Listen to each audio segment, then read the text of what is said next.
That singular relationship between man and the country where he lives or where he was born. That charm hidden in places and things which we may sometimes be hardly aware of, and which, despite all that, we keep within ourselves throughout our lifetime.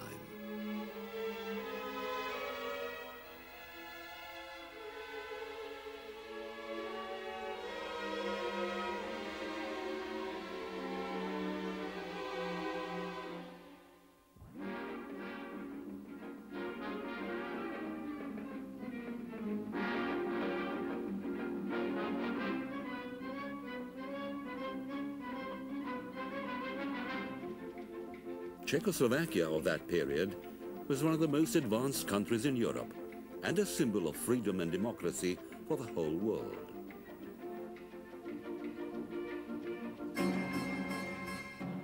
Germany was embarking on a road that would soon become, to the unsuspecting world, a threat impossible to stop.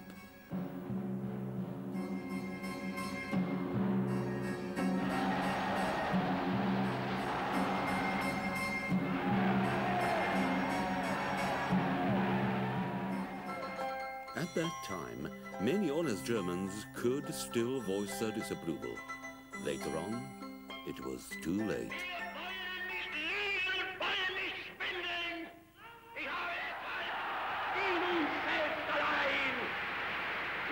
Zukunft des deutschen Volkes. Wenn wir selbst dieses deutsche Volk emporführen durch eigene Arbeit, durch eigenen Fleiß, eigene Entschlossenheit, eigenen Trotz, eigene Beharrlichkeit. A cool and human ideology was set in motion. Austria was the first stopover.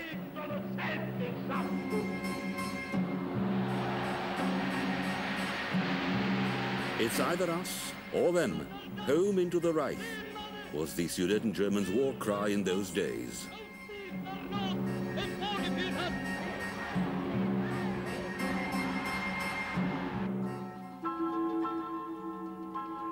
September the 23rd, 1938, Czechoslovakia declared general mobilization.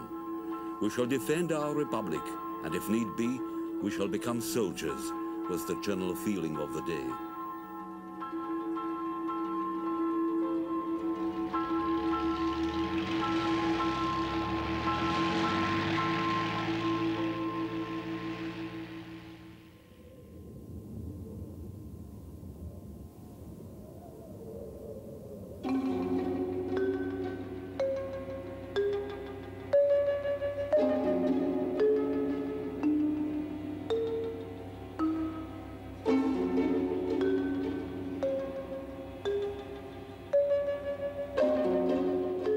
The fate of Czechoslovakia was being decided on in Munich. The four powers involved would not even consider inviting her representative to attend the talks.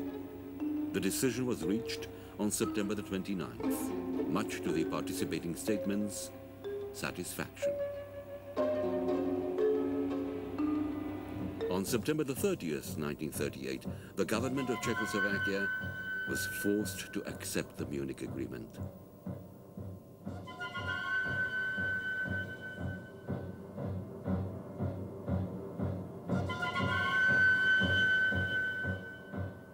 Within less than 5 months, German troops goose-stepped into Prague, starting 6 years of occupation.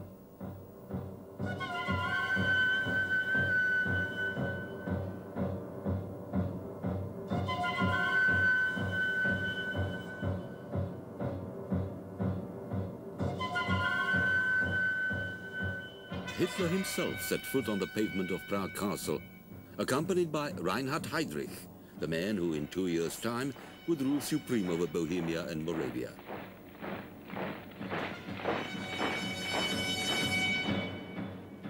More fateful events were not long in waiting.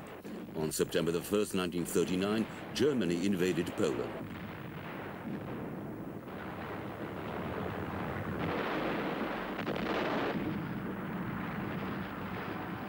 And the Nazis launched their planned big-scale operation for the extermination of the Jews.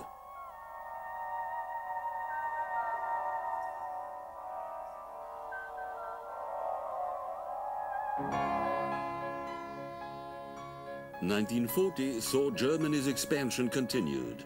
Denmark, Norway, the Netherlands, Belgium were all occupied.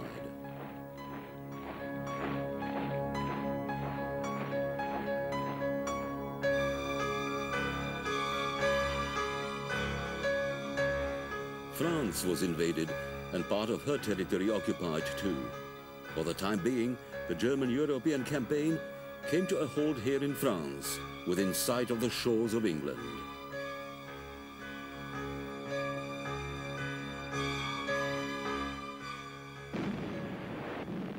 From then on, the British had to fight bitterly to defend their own existence.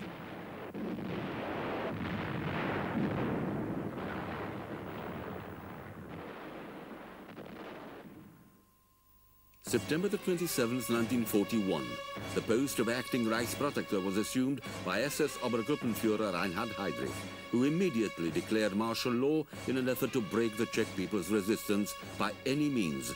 The worst period of the German occupation had set in. An end to Heydrich's raging was put by Czechoslovak parachutists Jan Kubiš and Josef Gabčík. A reward of 10 million crowns was set upon their heads.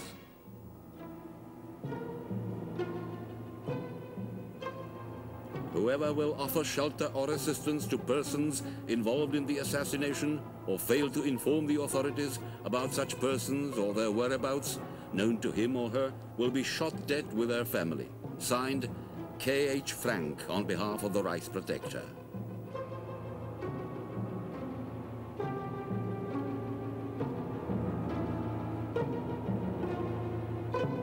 And Frank it was who stepped up the oppression and atrocities against the Czech people.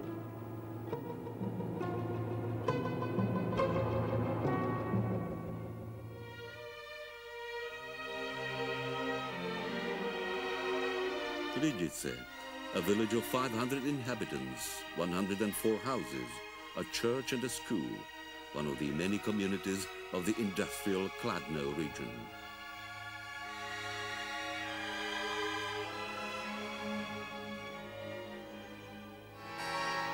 As the inhabitants of this village, through their activities and support for the murderers of SS Obergruppenführer Reinhard Heydrich, have committed the grossest offense against the laws in force, all adult men over 15 will be shot dead.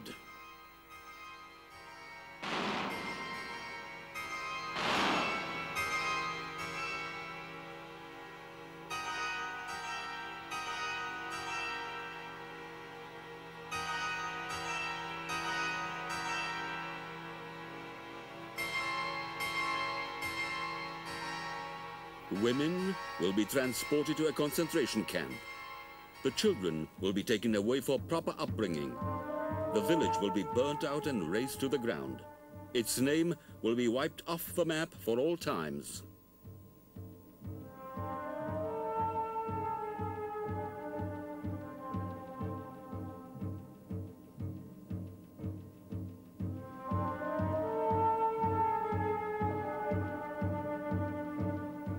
June the 10th, 1942, 173 Lidice men were executed. By accident and a Gestapo frame-up, Lidice became the scene of an act of German intimidation and revenge.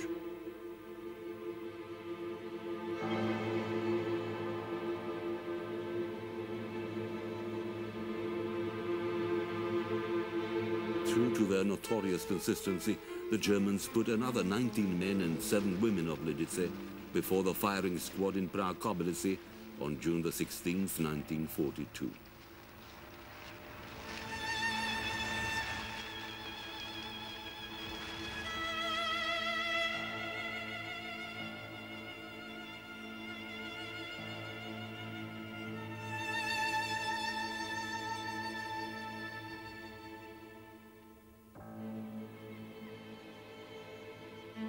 Lidice was destroyed precisely as planned. Everything was arranged so as to leave no doubts about the kind of consistency that would go into the liquidation of the whole nation.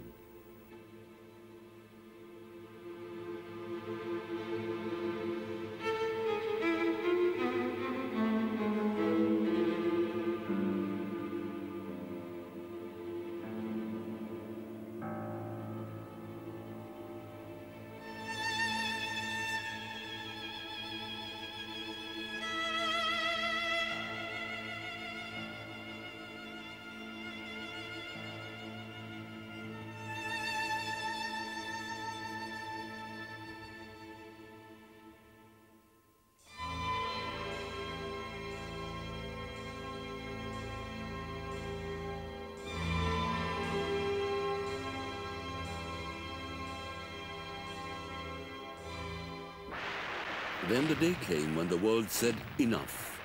The tide began to turn with the Battle of Stalingrad.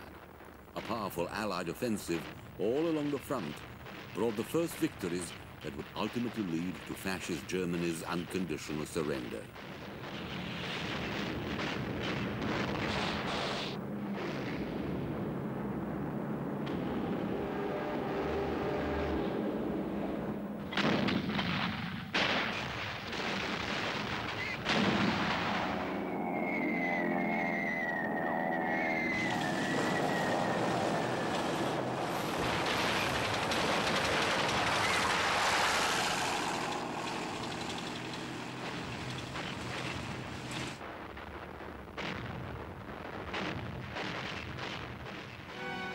That meant the end of the dream of world supremacy.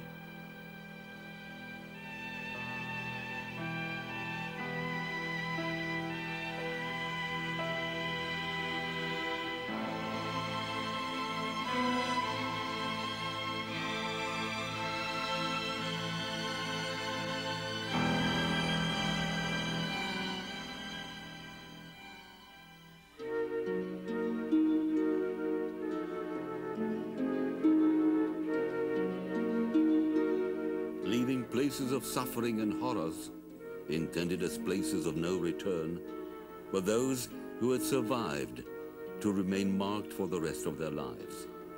But it was the end of the war. What a beautiful ring those words must have had for people all over the world. Moments of unspeakable joy, and time to return had arrived.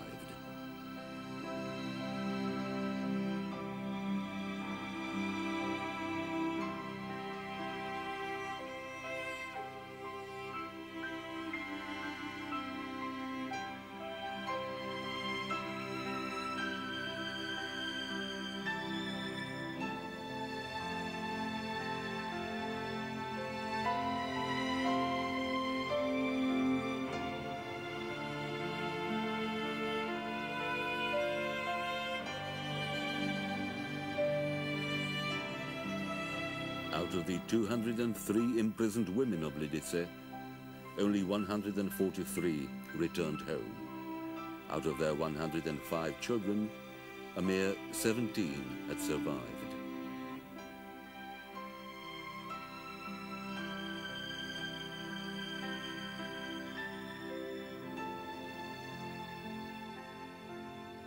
Speaking at Lidice on June the 10th, 1945, President Beneš of Czechoslovakia had this to say. Lidice and its experience are a horrifying picture of German Nazi culture and the German Nazi system of the Second World War period. The Lidice crime calls to the whole world, not perhaps for revenge, so much as for strict justice.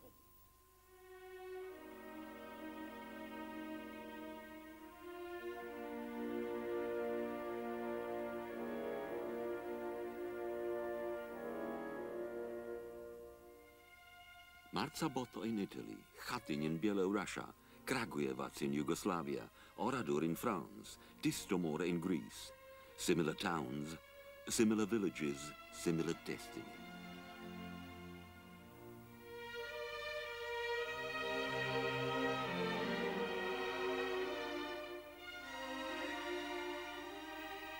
Not only here at Lidice, but at every moment of our life, we ought to be forever aware of the absurdity of violence, the violence that arises from any uncontrolled power.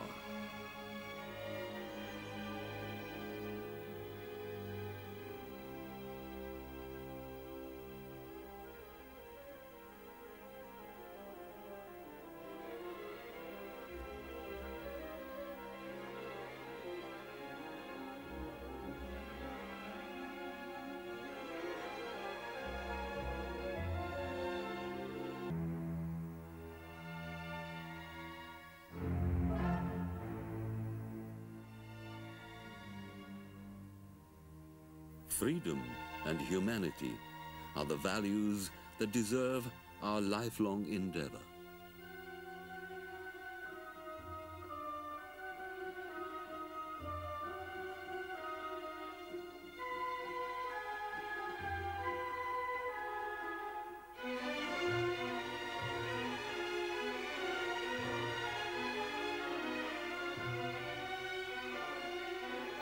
This is the site of the last steps of the men of Lidice.